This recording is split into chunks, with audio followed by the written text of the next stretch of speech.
وبرکاتہ.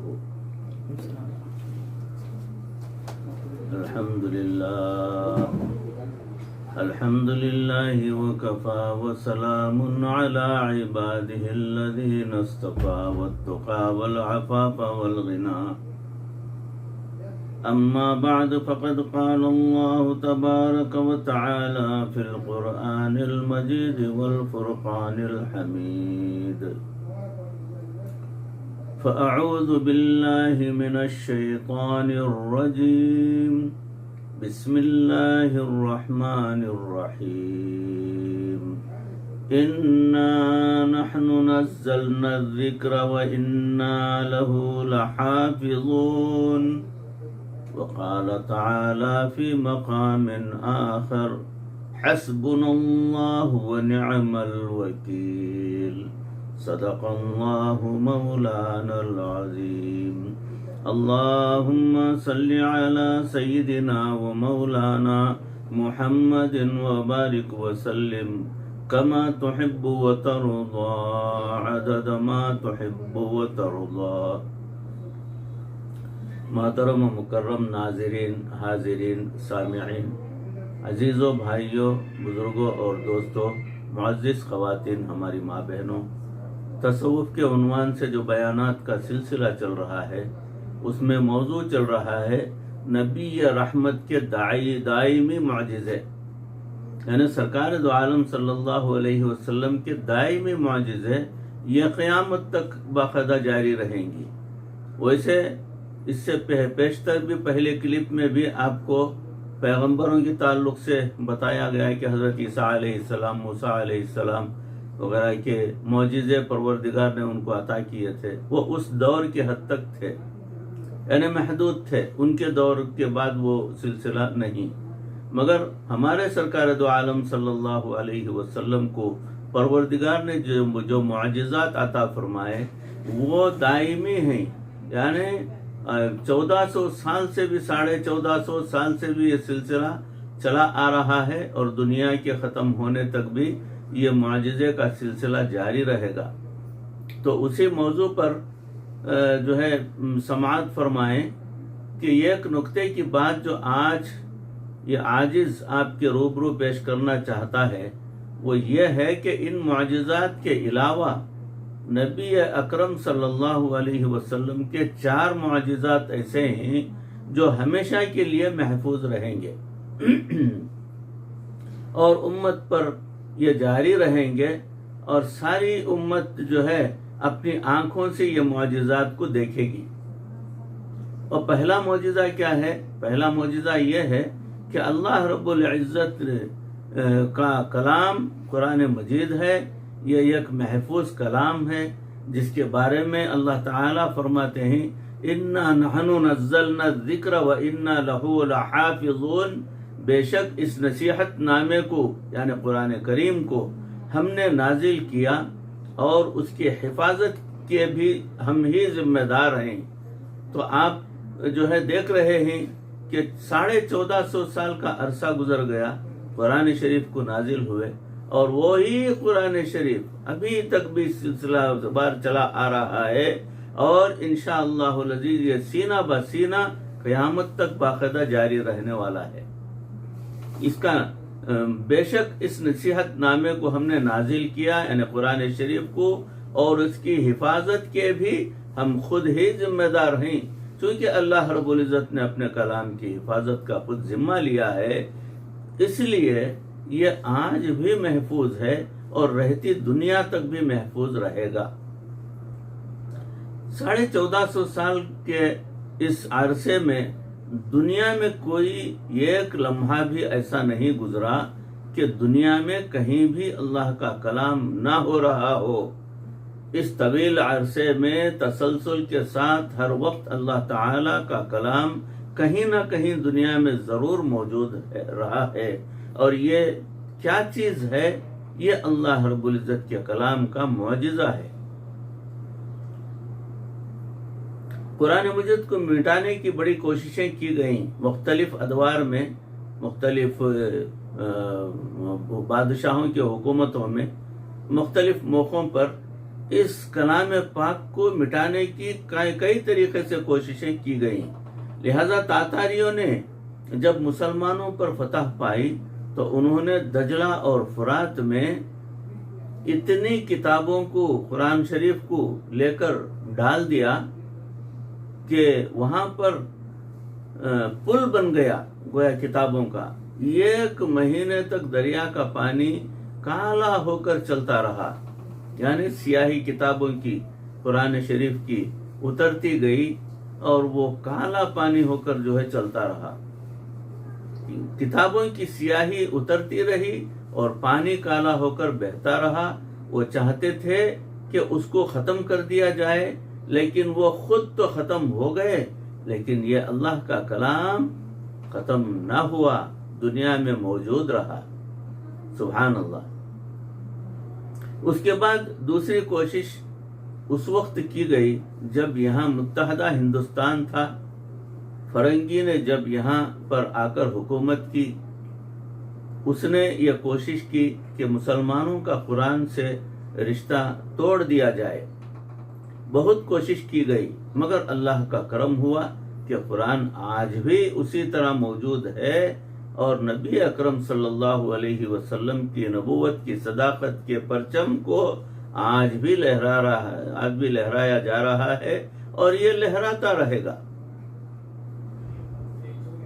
پھر تیسری کوشش اس وقت کی گئی جب ایشیا میں کمیونزم آیا. چنانچہ انہوں نے اپنے پورے ملک میں قرآن کو بھی بین کر دیا گیا، یعنی پابندی لگا دی گئی. اس کی زبان عربی کو بھی بین کر دیا گیا اور قانون یہ بنا دیا گیا کہ اگر کسی گھر سے عربی زبان میں لکھا ہوا کاغذ بھی ملے گا تو ہم اس گھر کے افراد کو پھانسی دے دیں گے. اللہ اکبر. اندازہ کیجئے، کاغذ میں لکھا ہوا عربی یا اردو کچھ بھی لکھا ہوا کاغذ بھی اگر گھر سے مل گیا تو گھر کے تمام افراد کو پھانسی دے دی جائے گی. یہ فیصلہ حکومت کی طرف سے ہو گیا. 70 سال ایسے بھی گزرے کہ مسلمانوں نے اپنے گھروں میں قرآن مجید رکھ ہی نہیں سکتے تھے. جہاں سے بھی قرآن مجید کا ایک صفحہ نکل آتا تھا وہاں گھر کے سب لوگوں کو پھانسی دے دی جاتی تھی. انا للہ و انا الیہ راجعون. نسلیں گزرتی گئیں مگر اللہ رب العزت کے قرآن کو گھر میں رکھا نہیں جا سکتا تھا. مجھے ایک مرتبہ تاشقند جانے کا موقع ملا، علماء بھی ساتھ تھے. ایک خاتون نے جب ہمیں دور سے دیکھا تو وہ قریب آ کر پوچھنے لگی، کیا آپ مسلمان ہیں؟ میں نے کہا الحمدللہ مسلمان ہوں. وہ کہنے لگے، کیا آپ کے پاس قرآن ہے؟ میری جیب میں ایک چھوٹے سائز کا قرآن مجید تھا جو عام طور پر سفر میں ساتھ رکھتا تھا. میں نے وہ اسے دکھایا کہ یہ قرآن ہے. اس نے پوچھا، کیا میں اسے دیکھ سکتی ہوں؟ میں نے کہا کیوں نہیں، آپ ضرور دیکھیں. جب اس کو قرآن مجید دیا تو اسے چومنے لگی، آنکھوں سے لگانے لگی، سینے سے لگانے لگی، جیسے کوئی بچھڑا ہوا بندہ کسی سے بڑی چاہتوں اور محبتوں کے ساتھ ملتا ہے. جیسے کوئی بچھڑا ہوا بیٹا اپنی ماں سے جب ملتا ہے، ایسے طریقے سے دیوانوں کی طرح وہ قرآن مجید کو پیار کرنے لگی. ہمارے ایک عالم نے پوچھا، آپ اس کو اتنا دیوانہ وار پیار کیوں کر رہی ہیں؟ وہ کہنے لگی، میری عمر اس وقت 39 سال ہے. میرے والدین بھی مسلمان تھے اور انہوں نے مجھے بھی کلمہ پڑھایا تھا، لیکن ان 39 سالوں میں آج پہلی مرتبہ اللہ کے کلام کو دیکھ رہی ہوں. اللہ اکبر. وہاں ایسی پابندی لگائی گئی ہے، لیکن اللہ کی شان دیکھیں کہ قرآن مجید وہاں پر بھی موجود رہا اور حفاظ بھی موجود رہے اور دوسروں کو جو ہے ویسے ہی چھپ چھپ کر حفاظ حفظ کراتے رہے اور یہ سلسلہ جاری رہا. ہمیں ایک مرتبہ رمضان المبارک میں وہاں جانے کا موقع ملا. وہاں کی حکومت نے اس وقت ایک قرأت کانفرنس منعقد کروائی۔ اس کانفرنس میں شمولیت کے لیے شرط رکھی گئی کہ صرف حافظ اور قاری حضرات درخواست دے سکتے ہیں۔ وہ سمجھتے تھے کہ شاید ہمارے ملک میں زیادہ سے زیادہ 100 نہیں تو 200 حافظ ہوں گے، لیکن اللہ کی شان دیکھیے کہ ان کی آنکھیں اس وقت کھلی کی کھلی رہ گئیں جب 14,000 حفاظ نے قرآن پڑھنے کے لیے درخواستیں جمع کروائیں۔ اللہ اکبر! وہ حیران ہوئے کہ یہاں تو قرآن تھا ہی نہیں، یہ حافظ کیسے بن گئے؟ جی ہاں، یہ بھی قرآن کا معجزہ ہے کہ ظاہر میں قرآن نہ ہونے کے باوجود وہاں حفاظ پیدا ہوتے گئے۔ ہمارے ایک دوست تھے، وہ اسٹیل مل کے اندر ایک بڑے انجینئر تھے۔ چونکہ اسٹیل مل رشیا سے لی گئی تھی، اس لیے اسٹاف کو ٹریننگ کے لیے وہاں ماسکو بھیجا گیا۔ جب ہمارے وہ انجینئر دوست ماسکو گئے، وہاں قیام کے دوران جمعہ کا دن آ گیا، چنانچہ انہوں نے کہا میں تو مسجد میں جا کر نماز پڑھوں گا۔ وہاں کے لوگوں نے کہا جناب یہاں مسجدیں تو بند ہیں، صرف 2 مسجدوں کو کھولا گیا ہے تاکہ سیاح آئیں اور وہ ان کو دیکھ کر چلے جائیں۔ یہ ایک مسجد میں پہنچ گئے، صفائی کی اور نماز پڑھنی شروع کر دی۔ وہاں کا دربان کہنے لگا کہ اگر آپ کو کسی نے پکڑ لیا تو میں ذمہ دار نہیں ہوں گا۔ اس نے کہا بھائی میں سرکاری مہمان ہوں، اپنے گھر میں بھی مسلمان تھا اور یہاں بھی مسلمان ہوں، مجھے اپنے پروردگار کی نماز تو پڑھنے سے کون روک سکتا ہے؟ جب اس نے نماز پڑھی تو ایک چھوٹا سا بچہ ان کے پاس آیا اور اشارے سے کہا کہ آپ کو میرے ابو بلا رہے ہیں۔ جب مسجد سے باہر نکلے تو سامنے ہی ان کا گھر تھا۔ وہ کہتے ہیں کہ میں وہاں چلا گیا، ان لوگوں نے کنڈی لگا دی۔ اس وقت ان کے چہرے پر خوف کے آثار نمایاں تھے۔ جب انہوں نے کنڈی لگا دی تو ان کے چہروں سے خوف ختم ہو گیا اور وہ خوش ہو کر میری طرف لپکے۔ جب وہ ملے تو کہنے لگے مسلمان، ہم بھی مسلمان ہیں۔ وہ لوگ اردو اور انگلش زبان نہیں جانتے تھے اور میں رشین نہیں جانتا تھا، اس لیے ہم اشاروں میں ہی باتیں کرنے لگے۔ خیر انہوں نے کہا کھانا کھلایا، چائے پلائی اور باتیں کرتے رہے۔ میرے سامنے چند بچے بیٹھے ہوئے تھے۔ میں نے ان سے پوچھا کیا تم قرآن مجید پڑھے ہوئے ہو؟ ایک نے کہا ہاں۔ میں نے جیب سے قرآن پاک نکال کے اس بچے کے سامنے رکھا اور میں نے کہا کہ تم ذرا پڑھ کر سناؤ۔ وہ بچہ میرا منہ دیکھتا رہا، پڑھ نہیں رہا تھا۔ میں نے پھر اسے کہا لیکن پھر بھی نہ پڑھ سکا۔ میں نے جب اس کے والد کی طرف دیکھا تو وہ مسکرا رہے تھے۔ میں حیران ہوا کہ وہ کیوں مسکرا رہے ہیں۔ اس دوران میں نے ایک آیت پڑھنا شروع کر دی اور کہا کہ یہاں سے پڑھو، یا ایھا الذین آمنوا قوا انفسکم واہلیکم نارا، یا ایھا الذین آمنوا قوا انفسکم واہلیکم نارا۔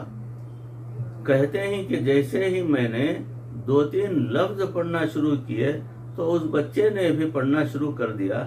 میں حیران تھا کہ پہلے پڑھتا نہیں تھا دیکھ کر اور اب پڑھنا شروع کیا ہے تو رکتا ہی نہیں۔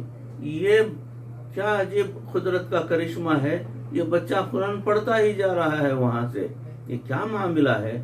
پھر اس کے والد نے مجھے کہا دیکھیں آپ اپنے گھروں میں قرآن مجید نہیں رکھ سکتے، ہم اپنے گھر میں قرآن مجید نہیں رکھ سکتے کیونکہ اس کے رکھنے پر پابندی ہے۔ ہمارے پاس جو پرانے حفاظ ہیں ہم اپنے بچوں کو ان کے پاس بھیجتے ہیں درزی کا فن سیکھنے کے لیے یا کوئی اور کام سیکھنے کے لیے، بڑھائی کا کام سیکھنے کے لیے۔ وہ استاد ان کو وہ کام بھی سکھاتے ہیں اور ساتھ ساتھ تھوڑا تھوڑا قرآن بھی یاد کراتے رہتے ہیں۔ جیسے نابینا بچے کو روزانہ 2-3 آیات زبانی سبق سکھا دیا جاتا ہے، ان کو اس طرح سبق بھی دے دیا جاتا تھا اور ہمارے بچے یاد کرتے تھے اور پورے قرآن کے حافظ بن جاتے تھے، لیکن چونکہ قرآن دیکھا نہیں ہوتا اس لیے ان کو ناظرہ پڑھنا نہیں آتا۔ اللہ اکبر کبیرہ۔ وہ کہنے لگے جب ہم نے اپنی آنکھوں سے قرآن پاک کا معجزہ دیکھا تو دل سے آواز آئی، لوگو تم کاغذ پر لکھے ہوئے قرآن کو توہین کر سکتے ہو، سینے میں لکھے ہوئے قرآن کو تم کیسے بیان کرو گے؟ تو قرآن مجید کو ختم کرنے کی کئی بار منظم کوششیں کی گئیں، لیکن 1400 سال گزرنے کے بعد آج بھی قرآن پاک اپنی اصل شکل میں موجود ہے، کتابی شکل میں اور حفاظ کی شکل میں بھی آج بھی لاکھوں مرد اور لاکھوں عورتیں قرآن مجید کو اپنے سینے میں محفوظ کیے ہوئے ہیں۔ عزیزوں، بھائیوں، بزرگوں، دوستوں اور معزز خواتین، ہماری ماں بہنوں، موضوع جو ہے سلسلہ چل رہا ہے، اسی موضوع پر انشاءاللہ اس کی اگلی کڑی، اگلی نشست میں آپ کے روبرو پیش کرنے کی کوشش کروں گا۔ اللہ رب العزت ان کہی سنی باتوں پر اس عاجز کو بھی اور آپ کو بھی عمل کرنے کی توفیق عطا فرمائے۔ اللہ کے اس معجزے کو جو چل رہا ہے، یہ قرآن شریف کا جو حفاظ کے دلوں میں کروڑوں حفاظ کے دلوں میں محفوظ ہے، اسے مٹایا نہیں جا سکتا قیامت تک بھی۔ یہ ہے قرآن شریف کا معجزہ۔ تو اسی طریقے سے انشاءاللہ العزیز اگلے بیانات میں قرآن شریف کے تعلق سے اور معجزات کے تعلق سے، سرکار دو عالم صلی اللہ علیہ وسلم کے معجزات کے تعلق سے مزید باتیں بھی آئیں گی اور پیش کرنے کی کوشش کروں گا۔ اللہ ان کہی سنی باتوں پر اس عاجز کو بھی، آپ تمام کو بھی عمل کرنے کی توفیق عطا فرمائے۔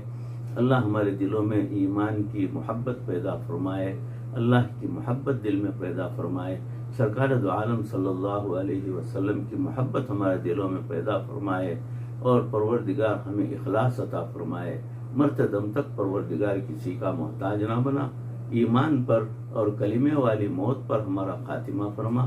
ربنا تقبل منا انك انت السميع العليم وتب علينا انك انت التواب الرحيم صل وسلم على حبيبك سيدنا ومولانا محمد وآله وصحابه اجمعين برحمتك يا ارحم الراحمين والحمد لله رب العالمين۔ السلام علیکم ورحمۃ اللہ وبرکاتہ۔